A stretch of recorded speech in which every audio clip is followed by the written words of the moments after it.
کەی هەرێمی کوردستان دەبێتە غەزە.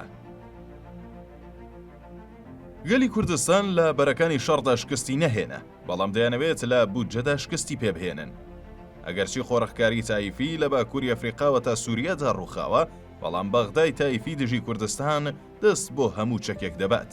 لە عێراقدا خۆڕەخکاری تایفی و ناوەندگرایی تەنیا بە یەک ئاراستەدا بەردەوامە، ئەویش فشار خستنە سەر هەرێمی کوردستانە. ئەم فشارە لەسەر بەرەنگاربوونەوەی گەندەڵی یان دەستەبەرکردنی دادپەروەری نییە، بەڵکو پەیوەندی بە شکاندنی ئیرادەی سیاسی و دارایی و سەربازی حکوومەتی هەرێمی کوردستانەوە هەیە. ئێستا حکوومەتی فیدراڵی لە بەغدا داوا دەکات کە هەرێمی کوردستان هەموو داهاتە ناوخۆییەکان ڕادەست بکات، لەوانەش گومرگی سنووری، داهاتی نەوتی، باجی نانەوتی، بازرگانی ناوخۆیی، داهاتی کەرتی خزمەتگوزاری. بۆچی داوای دەکات؟ بۆ ئەوەی بەغدا موچەی موچەخۆرانی هەرێمی کوردستان بنێرێت. بەڵام ئەمە هەرگیز ڕێککەوتنێکی دارایی نییە، بەڵکو گرێبەستی تەسلیم بوونە. بۆچی؟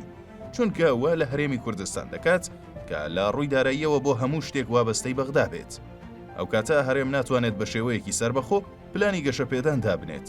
بە کورتی هەرێمی کوردستان لە یەکەیەکی فیدراڵی دەستوریەوە دەکاتە پارێزگایەکی وابەستە بە بودجەوە.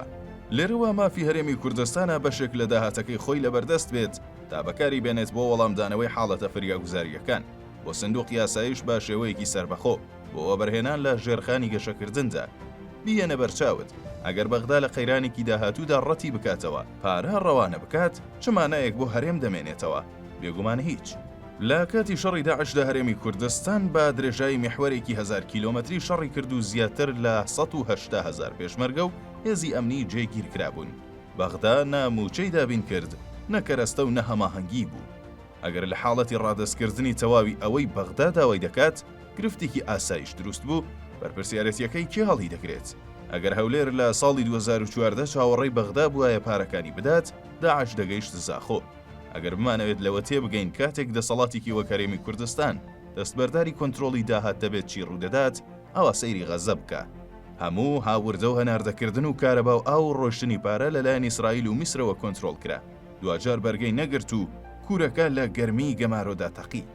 ئەگەر هەرێمی کوردستان ڕازی بێت بە ڕادەستکردنی هەموو دەسەڵات داراییەکان بە بەغدا، چارەنووسی لە غەزە خراپتر دەبێت، چونکە بەغدا وەک ئیسرائیل ترسی لە فشارە نێودەوڵەتیەکان نییە.